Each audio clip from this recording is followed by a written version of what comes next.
have here today. Let's get started because it's 101. I didn't open up the governor's press conference, but Wheel could get started on Roundtable, and then we'll talk about the things that she's probably going to talk about. So we have with us today Takesha Wydrow, Sheridan Chamber of Commerce, and the Sheridan Revitalization Committee. And it's a really long title on her name tag. Mayor Rick Rogers from the city of Newburgh. We have Kelly Menke, the city council president for the city of McMinnville. We have Commissioner Mary Sterrett from Yamhill County, and we've got me, Commissioner Casey Kula. And today, probably in 10 minutes, because she's good at being like a little bit late, the governor is going to talk about hospital capacity in the state. But I believe it's most notable is the hospital capacity for ICU beds in the 3-county metro area. My understanding is that we're pretty much at capacity there. But here in Yamhill County, we still are we're holding steady, as it were. We only have 5 people who are hospitalized with COVID diagnoses right now. And that's actually lower than we have been over time. So we are in a good place here, but it is changing in the rest of in the metro area to the north of us. So with that preamble, I would love to get started on your thoughts for the community. And Commissioner Sterrett, since we can see her, it's fabulous. Would you like to go first? What would you like to share with people today? And it's good to see you. What I would like to share is that I have a new computer in my office, but my internet connection is still iffy, so this is all very tenuous, so I'm going to talk fast. Thank you. I just wanted to share a little bit about that 3-in-1 test. I don't know if anyone's aware of it, but we do have a test that's being used by the Oregon State Labs, it's basically tests for, see, I haven't figured out the camera thing, but anyway, it tests for influenza A, influenza B, and the COVID. So this is being used, and this is something that we're going to have to see how the numbers shake out. How does this impact the numbers we're seeing in terms of the numbers of flu versus COVID? Are there false positives, some intermingling, things like that? Some information which is of concern, and it's not a surprise, and that is that half of the Salem Kaiser School kids are failing at least one class, and we're knowing that we're finding out that distance learning is not really working very well, especially for kids who are vulnerable and don't have a parent that's sitting there working with them. So we know that our special ed kids and our kids who are really pretty much on the edge are not doing very well in terms of their distance learning. So that's of concern, and we continue to be watching some of the concerns we have around people with opioid issues that are relapsing, and people who can't get to their meetings because the meetings have been closed down, and that is a huge lifeline for people in recovery. So that's a really big deal, and I think that's something we need to consider in terms of the collateral damage of any kind of restrictions, that we look at our people who really don't have, and people with mental health crises. Commissioner, you're seeing just as many as I am coming across our desk from director's holds from our Health and Human Services Director, which is really basically they're just having mental health breakdowns, and I've never seen this many in the last 6 years, and we're seeing a huge uptick in that. So that's part of the whole package of people who are suffering as a result of this. Thanks. Yeah, thank you, Commissioner. Are there questions for Commissioner Sterrett? Okay, thank you very much. And congratulations on us being able to see you. That sounds funny, but you know what I mean. What a treat it is, right? What a treat, huh? Yes, I think so. I know that you were a television broadcaster, but I confess that my parents wouldn't let me watch TV back in the day, so I don't have the you I see now is the you I know. Well, it's probably a good thing. You don't want to make a comparison. Yeah. Time is not our friend always. All right. Commissioner, you look just like you looked back in the day. You haven't Mayor, you know what? You're my best friend. There you go. Thanks. All right. And speaking of that, Mayor Rogers, what would you like to share with people today in your community?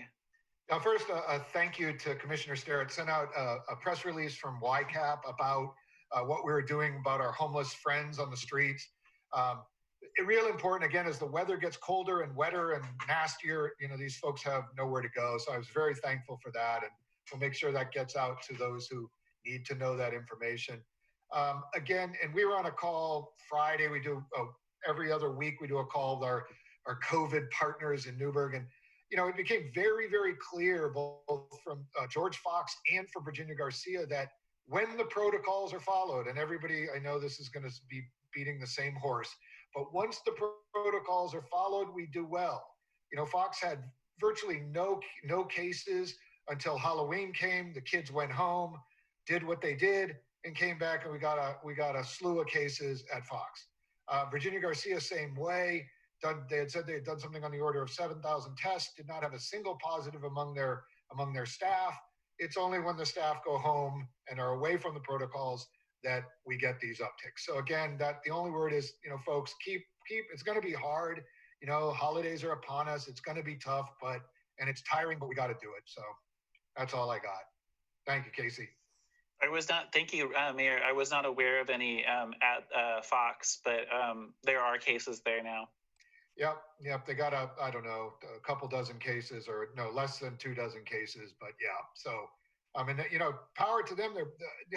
The only thing I say is, unfortunately, there was an op-ed piece about the small private unit colleges that ran in the Oregonian a week ago Sunday, saying we got this under control, and bang. So it's, again, we're going to expect it. Come Thanksgiving, we're going to probably get another big spike immediately after. So we just have to be careful. So thank you. Thank you. And you bring up a really impressive organization these days is Virginia Garcia. Their mobile testing clinics have just been amazing. And incidentally, while they have shown cases, they've found cases, they've also reduced our positivity rate, curiously enough, each week when there's a new testing clinic. So I believe that today, and I might be wrong on the time, and maybe Commissioner Sterrett knows, in Willamina. Sir, at St. Charles Hospital. Whoa, that was weird. Commissioner Sterrett, do you know the time of the testing clinic in Willamina? I don't. I thought you were asking about the governor's press conference, and she's already started. I'll find that out, and then I'll put it in the chat. Perfect. I do know that next Tuesday, there will be another Virginia Garcia mobile test site with free COVID and free COVID tests and flu vaccines at at St. James Catholic Church in McMinnville. And I believe that's all morning. So, but yeah, they've been pretty amazing. All right, Councilor Menke, what would you like to tell folks today? Marine Corps birthday is today, 245.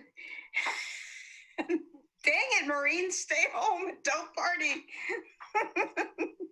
I'm thrilled to listen to all the information here. And I really appreciated YCAP's information too. So what can I say?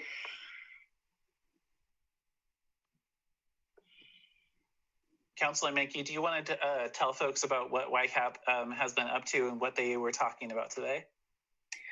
Well, I think Rick referred to most of it. It had to do with the shelter stuff, their winter shelter plan. It's just, in all honesty, I've just skimmed it. They have their motel shelter program, which is very important for people that are that are medically fragile, is really important is continuing, and it will continue, I guess, through April, and hopefully even longer than that. The January 2020 point in time homeless count, 520 individuals in Yamhill County were living in shelters or on streets, places not for habitation. But there are only 326 beds available for shelter in Yamhill County. Due to the efforts of YCAP, the Shelter Collaborative, City, County, and other partners, the number of shelter beds has increased to 400 this winter, an increase of 32% or 23%. This number does not include potential night-by-night placements that may be made by police and sheriff officers needed through the winter. And one good thing, this guy, darn it, I can't. But Susan Justice is giving all the campaign signs if anybody wants to turn their campaign signs in. And he's creating these little mobile that you can pull around with a bicycle shelters. And I think that sounds like a really exciting thing to do with Scott and I donated our signs. So we're enthusiastic about this for them. So yeah, just wear a mask, and it's really awful to have to wear a mask outside, but yeah, wear a mask outside and stay 6 feet apart and think positive, I guess. Wash your hands.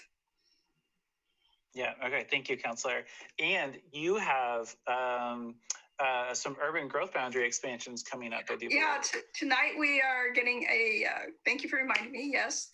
Tonight's meeting, well, it starts at 5:30 tonight. We're discussing the urban growth boundary expansion.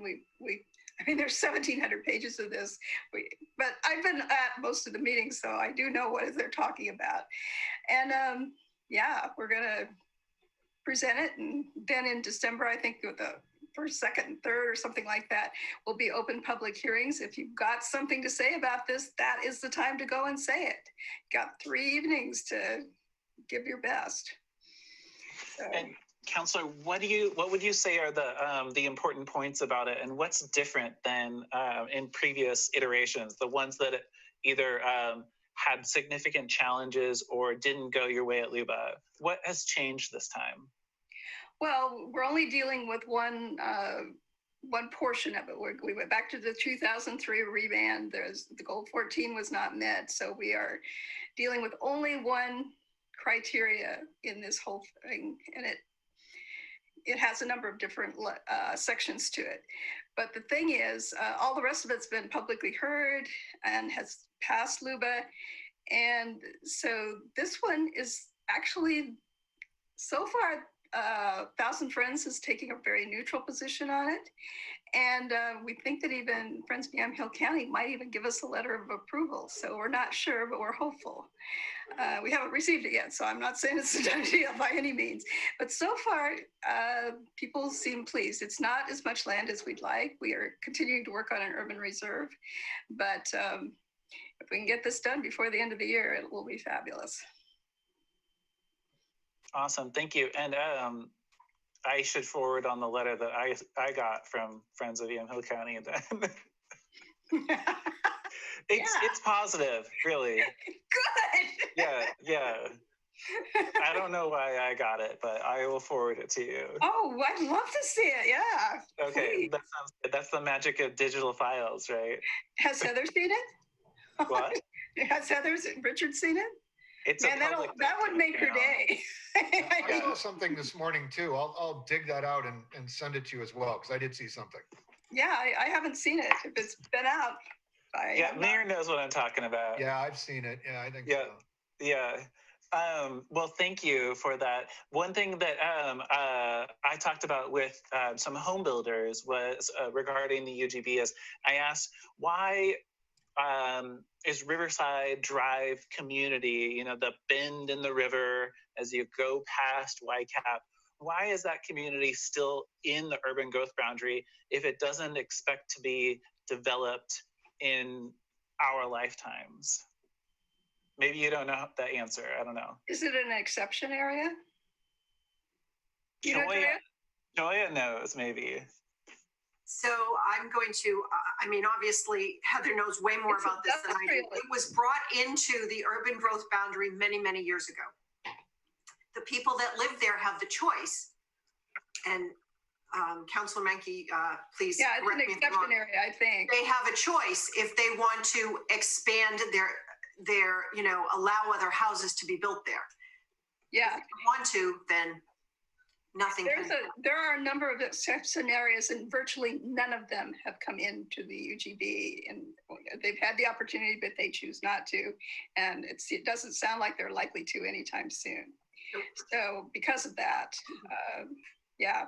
And they're like anywhere from 3 to 10 acre lots, and they're all over. They're around the city, but yeah, they chose not to. So that's a sad thing. It'd be really nice if they did. Well, it's a very nice area, so I can understand why they would not want to be in the city but still have all the benefits. It's a lovely little area. You know, as they go, I suppose in 20 years, perhaps they'll get more enthusiastic. The relatives by that time may not want to live there or whatever, but and the opportunities to develop would be worth it, you know, for 10 acres or so. So.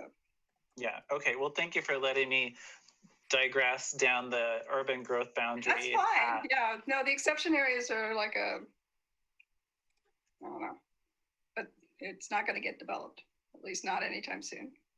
Okay. And then my question then, since I've gone down this path, is Mayor Rogers, are you going to bring into the city the mill site into the UGB? Oh, yeah.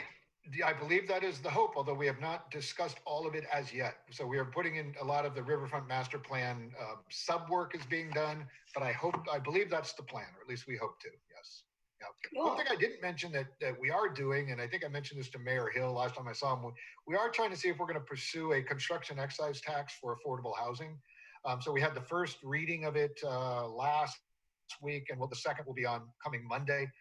So again, it's for those who are not familiar with it, it's a way to raise funds for affordable housing by putting up to 1% permit valuation fee on builders. It's kind of like what the schools have. At least, at least 50% of that will go back to in forms of incentives for builders. So we're wading our way through that, and just can't one wait more. to hear how you do. Yeah, I know, right? I know. We'll see. But we.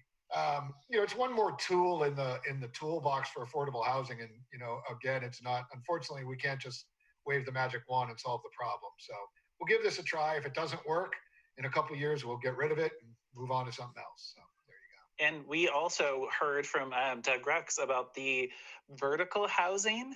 Right. So again, another way to sort of increase density, which again, I've been doing this housing stuff for way too long, but the two words that Oregonians seem to hate are both sprawl and density. So that gets a little hard. So at some point we do have to build up, and thus vertical housing. So that's sort of the thought there. Yeah, we're doing some discussions on SROs, and that would tend to be vertical housing. Yes. Yeah, and much needed, I think. Just up until probably 10 years ago, we hadn't seen an apartment complex built in Newburgh in 20 years prior to that. So anyway, much needed. So, thank you. Yeah. Oh, and Kelly, I just sent over that letter to you. Thank you. Email. Yep. Perfect. Thank you very much. Joya Goodrum, what would you like to share with people today? Hello. Thank you for letting me. I'll be really brief. Heather did do a presentation for the chamber membership, and we recorded it. So if anyone is interested in hearing an hour version, and except for maybe the whole city council discussion about it, they can look at McMinnville.org and see that presentation there. She did a fabulous job. I want to just give her kudos publicly for the amount of work that she and her staff have done to bring this about, and to city council too, because 1,400 pages, is that what you said? Or 15, whatever, it's a lot. And to read through that and understand it, holy cow. So how many pages? I sat through many meetings. So right. So anyway, I know it was a huge lift, and I appreciate it, because it hopefully will help with our housing issues. Just to keep everybody apprised, OSHA, Oregon Safety and Health Authority, sent out a temporary COVID workplace rules, and we've sent that out to the membership. Basically, it basically says you've got to follow the rules within your business, and we've sent that out. If anyone out there has a question, you can always get in touch with us. We're happy to send you all of that. And the governor also issued an executive order on October 23rd extending protections for ag workers in employer-provided housing, particularly throughout the off-season. And that is to protect them and, of course, everybody else. So, lots of changes, and still wear your mask.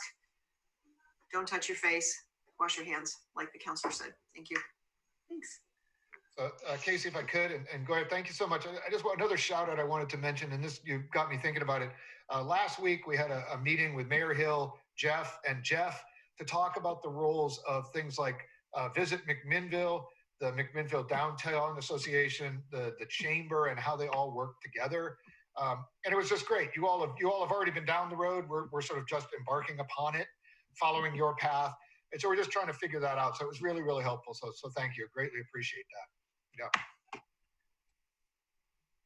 Great. Thank you very much, Joya. And yeah, I would encourage folks, if they think they want to say something to the city council about the urban growth boundary expansion, to really take the time to just watch that 1 hour when you want to of Heather Richards presenting to the chamber. I think it's a great idea.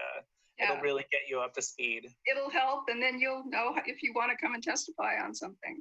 So it's important that we need this public outreach. We need people to come and talk to us and tell us what they think. And we're hoping for a positive reception too.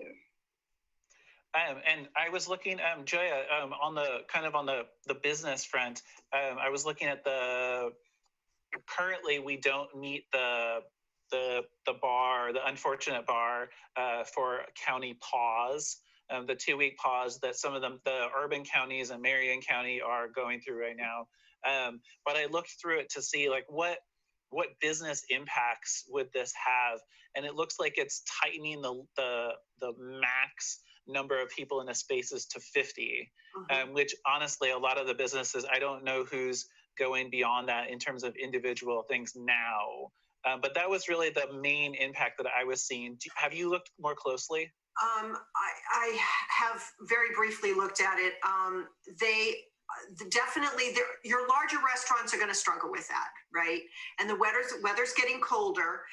So there are restaurants looking at how they can address this with more outdoor seating, with tenting and temporary tenting and things like that, or not so much a tent, but a temporary outdoor structure for a short amount of time. Obviously any restriction on a business is going to be hard. And they're already struggling, and they're doing everything they can to keep themselves afloat. Some of your smaller businesses the smaller restaurants are really going to have a hard time with that. And it's also limiting parties to 6, if I recall correctly. I think I read that. Unfortunately, I didn't write the whole thing down here. I made it smaller. I made my screen smaller so I can read this. And it says limiting social gatherings to your household or no more than 6 people if gatherings include those from outside your household. What I'm not totally sure about is whether that means when you're in a restaurant setting. I thought it meant when you were in a restaurant setting. That's the way I read it. And see, this is where it gets confusing for everybody. It'd be really nice if next week, maybe we could have somebody come from Jody Christensen, to come and speak about it. Just throw that idea out. She would be able to, although she's got a lot of other things on her plate right now. I will ask her though. Yeah, she would be able, I think, to speak really clearly about it and explain to everyone really what's going to happen. And a 2-week pause certainly is more palatable, for lack of a better word, than closing us down completely. Our businesses, you can still do takeout. And we encourage our businesses not only to do takeout, but to also do some online things. There's a restaurant here in town. You cannot walk in and order food. You've got to do it online.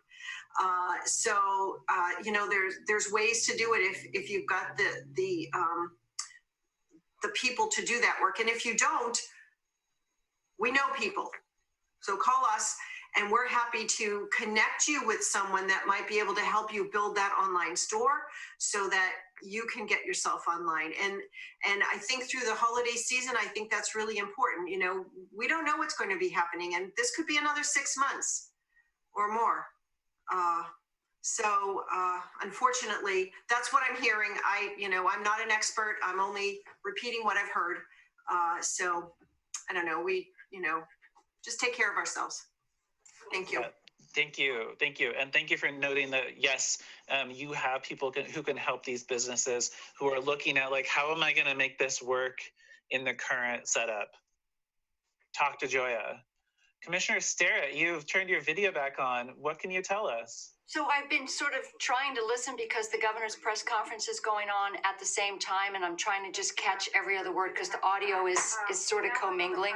So I apologize if you're getting a little bit of that.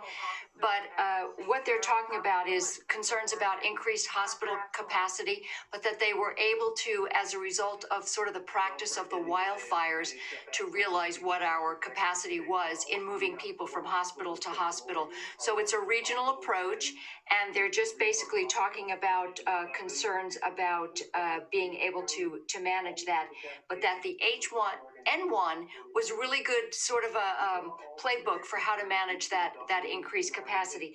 And to go back to what the governor has said in terms of some of that increased or some of those restrictions, and what we're finding is that we're going to get more of an eye on the data tomorrow. I think you mentioned that, Commissioner, and that our schools that might have been on course to be able to think more of a hybrid model are not doing that as much right now. Yeah, thank you very much, Commissioner Sterrett. And I pulled up a quote from the governor from the call that says, "Our fears that this virus would spread out of control when the colder months set in is certainly becoming a frightening reality. Oregon is headed down the wrong road." But it's really good to know that there is cooperation and collaboration around the regional hospital capacity.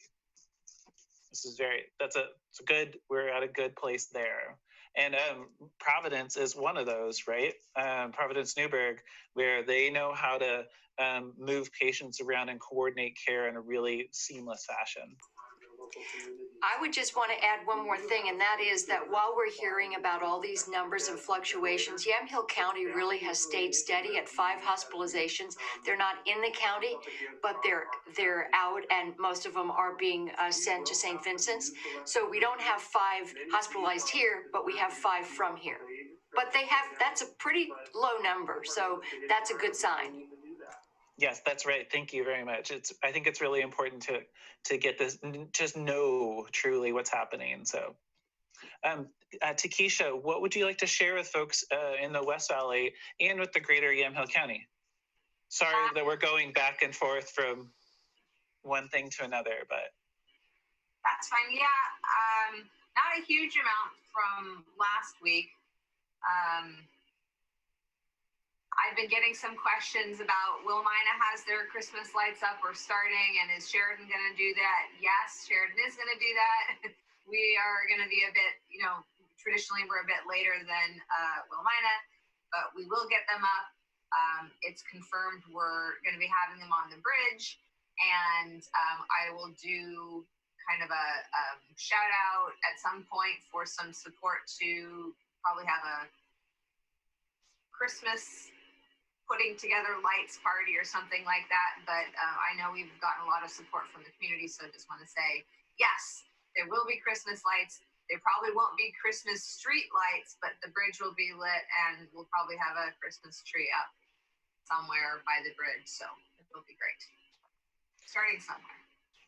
And then what's the status, Takesha, of, there was an article in the News Register a couple of weeks ago about, I think the city and the city council considering either paying for the upgrades to a storefront or maybe even purchasing that one. I believe it's on the right as you come off the bridge. I haven't gotten an update on that.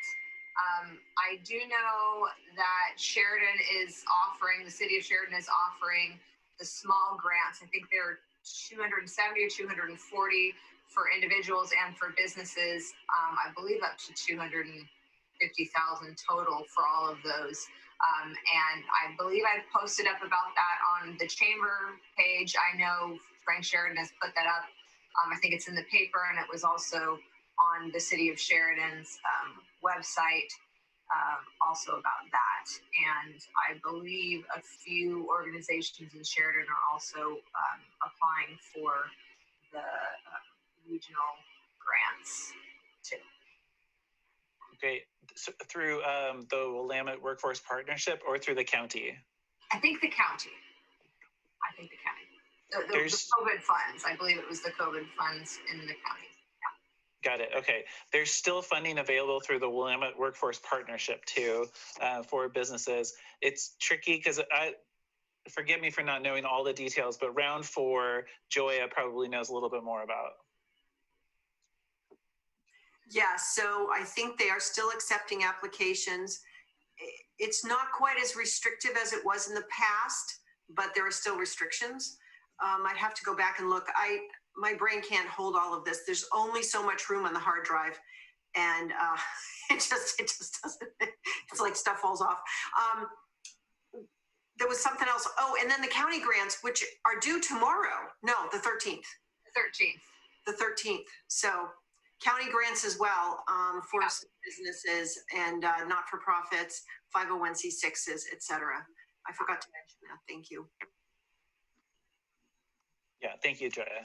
And so I have a biochemistry degree, and part of the world of biochemistry is that you have to learn a lot, and then because it's already written down, you test yourself on it, and then you move on to the next thing you have to learn.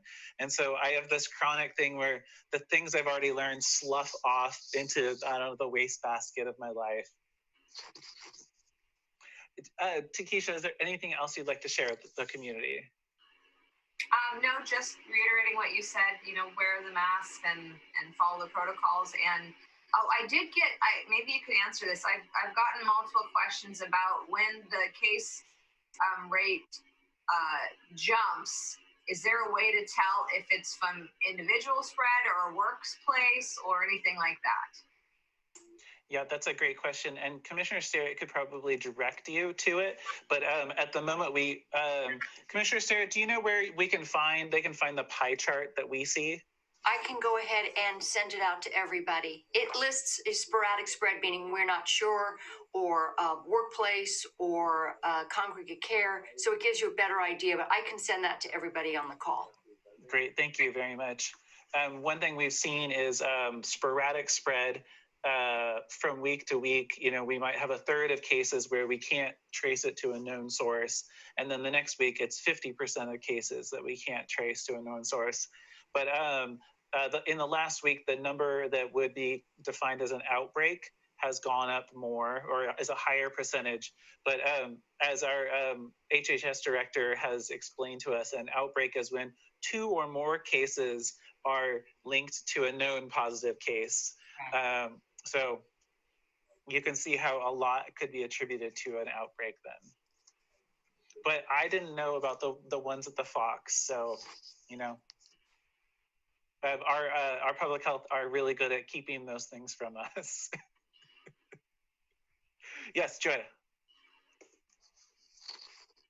Thank you. I'm sorry. This virus made me think about other kinds of things like ransomware and other kinds of viruses. So I just want to warn people out there, not just businesses, but the general public, that scammers are out there and they are looking to take you and separate you from your money. So the FTC at ftc.gov has great information.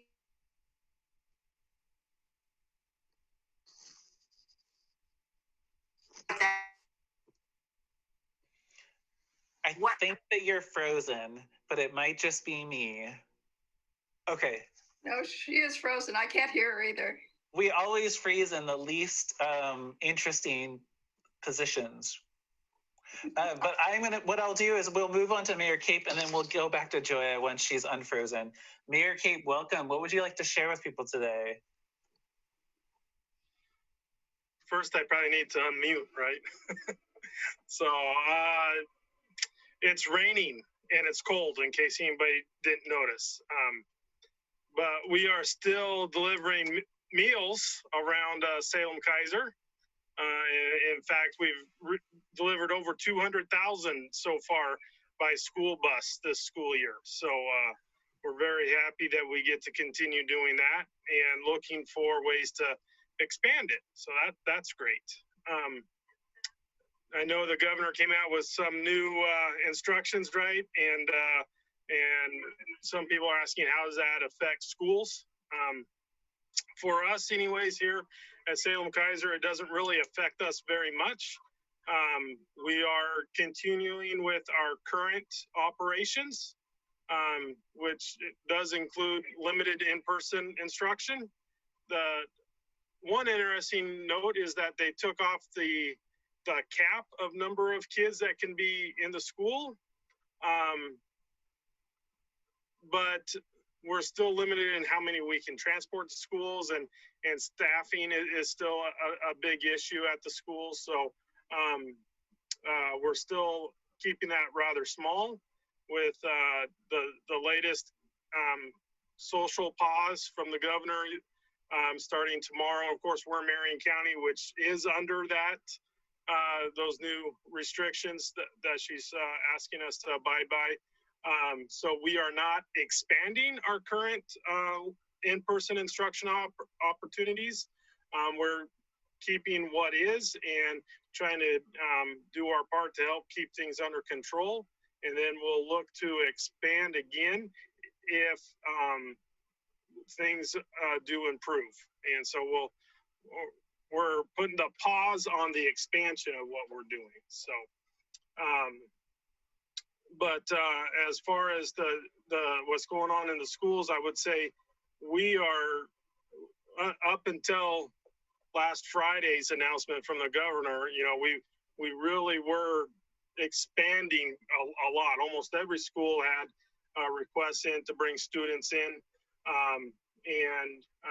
so we have all of our bus drivers pretty much are busy with things like that. I'm sure that would be just about the same across the state. Just about everybody's in that boat. There are a few places where they're able to get kids into the schools in the state, and so that's great for those that are able to do so. Yamhill County isn't one of those yet. You know, Marion County isn't one. Polk County's not one. So we're able to continue with what we have it currently planned. And then we also are going back and reevaluating what we've done to make sure it's still following the best guidelines and if we need to make any adjustments. So that's the short version, I guess, of an update about schools. And then for the city of Amity, you know, we're just continuing to plug away. It does seem like the election results are finished, but not certified yet. So, you know, we're waiting for that certification process, but it looks like we're going to have 3 new city councilors and 1 new mayor. And so we're looking for a nice, peaceful transition of power. I already said that. We're already working on what that is going to look like and how we can get the newly elected officials sworn in and get them up to speed with what's going on. We did have a meeting yesterday with One Stop. For those that know, looking for some more funding for our water infrastructure project. We're really right at that point to start construction. We got everything done. But then it looks like it's going to cost $4 million more than what we had been told, which was, we were told it was at the very beginning, it was going to be like $2.5 million and or just over $2 million. And then it grew by 4 million basically. And now it's another 4 million. So that's why we went to One Stop looking for some more money. So we're going to proceed with that, try and get that squared away. We have a couple good options, and we're hoping to be able to get started on that construction later this spring is our hope. Or I guess the council's hope that will get passed on to the new mayor. So my hope is it'll get done, I guess. We put a lot of work into it. So as already kind of we touched base on, you know, I am concerned about the COVID numbers, you know, sky high positive cases coming back. You know, I'm not an expert on any of that stuff. I don't know what necessarily is the right or the wrong. I just know the people that supposedly are the experts that know the difference between the right and wrong are saying, you know, keep your social distancing, wear your face coverings as much as possible. They're saying stay home if you can. All seems like good, solid advice from people that are smarter than me. So I'm going to do what I can to follow what the smarter people are telling me to do. And, you know, I certainly hope everybody else can do their part in that as well. I know it's kind of tough when we start looking at the holidays coming up, you know, and what that looks like. I think that's kind of interesting. The day before Thanksgiving is when some of the pause comes off, you know, so maybe Thanksgiving people can get back together a little bit and have learned how to be socially distanced and still in the same building for a Thanksgiving dinner. You know, maybe that can work out. But anyhow, yeah, that's I hope people are listening to those that are the experts, and we can do what we can to get things better. So unless there's any questions. No, I just have a comment. So Mayor Cape, there's a lot of concern running around as whether or not there would be a peaceful transition in Amity. So I'm very glad to hear that that is the case. We're very concerned. I know that was everybody's top priority and concern, right? Not the Trump and Biden. It was Amity. Amity, Oregon. Yep. Yeah. But anyway, in all seriousness, thank you for your service, my friend. Thank you so very much. Right? I don't know what you're going to do with all your free time, but thank you. My wife and daughter have that claimed already. So. Right.